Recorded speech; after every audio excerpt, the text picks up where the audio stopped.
All right, welcome back. I'm joined with Mike Davis of the South Seattle Emerald, Julia Jesse, Converge Media, two of the most opinionated people that I know about politics. And you see, this is good. I like these shows because I just get to sit back and be chill.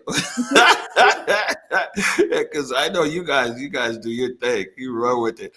But before we move on, and like I said, big topic, of course, we want to talk about here is one of race, and also something else that they didn't really talk about. At least I didn't hear. So I didn't really hear talk this week about people in the streets and riots and anarchists and this and that and everything. We didn't hear that, but it talked about election security, and I was up late night watching TV and as usual, and you see the FBI director there, and you see the national intelligence, and they have a press conference, and they said, "Man, the Russians and the Iranians, guess what? They have your voter information, and they are meddling in the election. Maybe never stop meddling in it."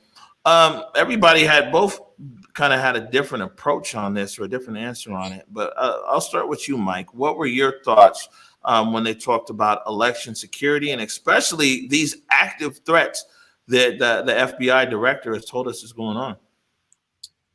My thoughts are that Trump never fully addresses this.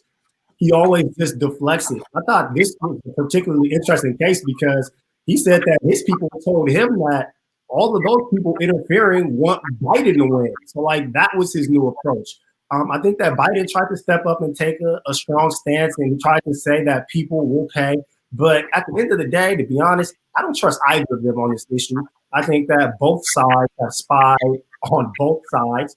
I think that Trump is way too friendly with Putin, and that is a problem. I think that all of the stuff with China and the bank accounts and the debt is also a problem. But I just can't trust either side on this issue, if I'm being completely honest.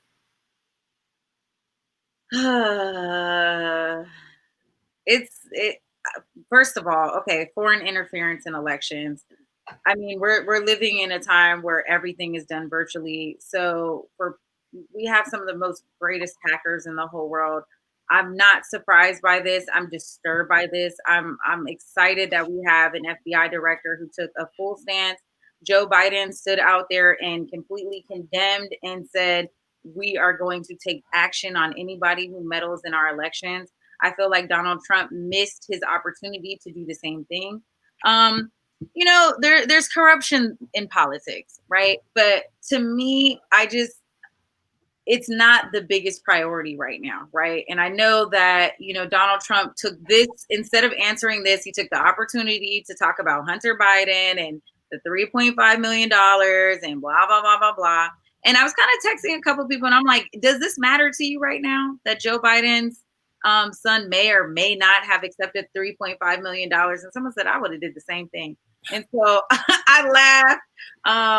I just don't know how we can equate the Russians or Iranians interfering with our election, Donald Trump's relationship with Putin.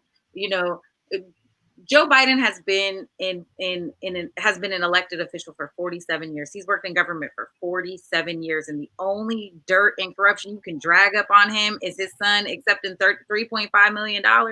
That's it. I think we might be good with that.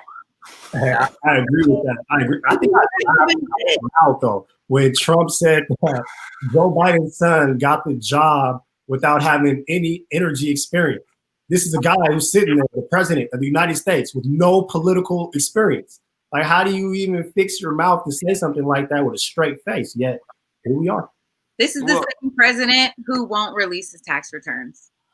Right. Well, okay. So we'll keep along this discussion here, but along the lines of election security, I think we've been let down by everybody. Because I really wasn't convinced. Obama was like, I talked to Putin and I told him knock it off. And I'm like, man, come on, cuz, you know what I'm saying? You live in Chicago. That was the best you could do. You feel me? It seems to me, I don't think that anybody has taken election security seriously, because we have to remember that if the Russians hacked the last election, which everybody's saying they did, they hacked it on Obama and Biden's watch. You know what I'm saying? I mean, this is it's what it is. And they didn't hack the day of the election. They had infiltrated, they had rolled out their plan during the last election.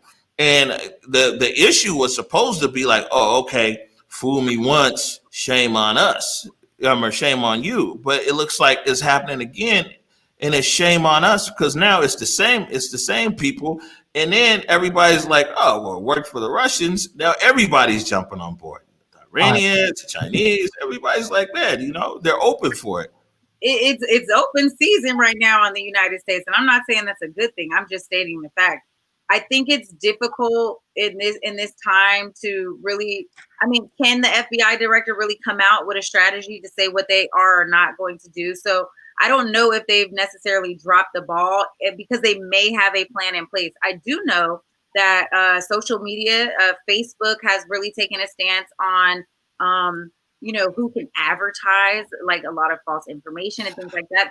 After they've already came up billions and billions of dollars and it's easy for people to take a stance after they've already they've got their bag. You know what I'm saying?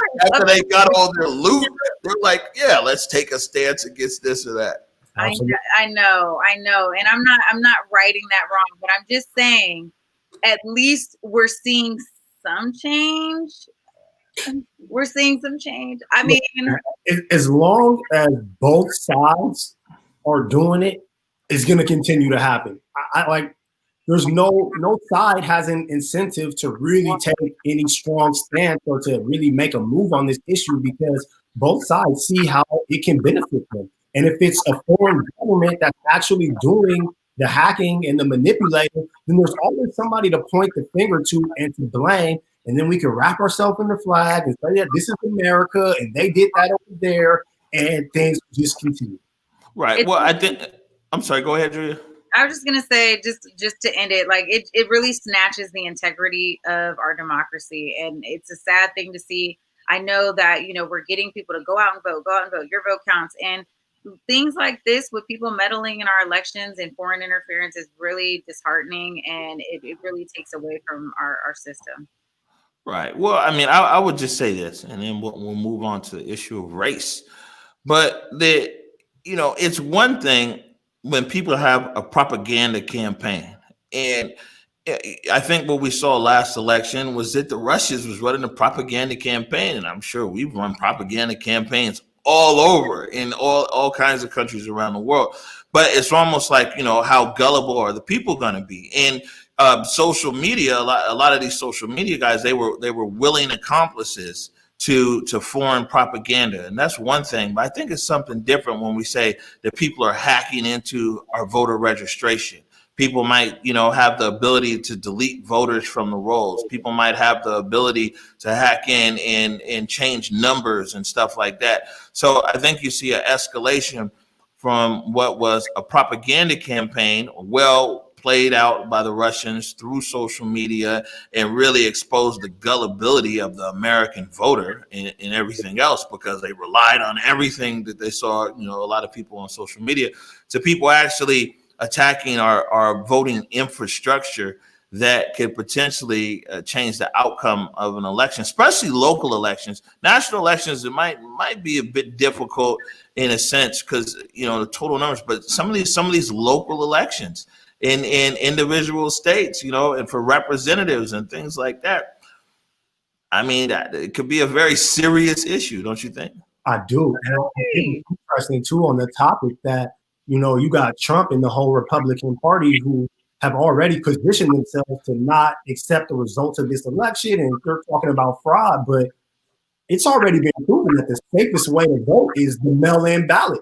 Is to actually fill it in and then go physically put it in the box, which is the thing that they're opposing the most. So everything stinks, man. I don't trust it. Well, I gotta put he said everything stinks. Julia, hopefully you can say something better than stinks. In my mind, I was saying that too. So I think we have the same wave today, Mike. I think it just stinks, and it sucks that people are going and casting a vote, and when the polls finally come out and the results are given, you don't feel confident that it's a true representation of what the American people think, feel, and have voted for. So we got to do something. I mean, the U.S. intelligence agencies are there and they have all of this, high tech equipment to try to see what's going on, to block. I see so many people in the comments talking about the United States has been meddling in elections all over in different countries from from years and years to come. I just hope that we can put some more integrity back into our system.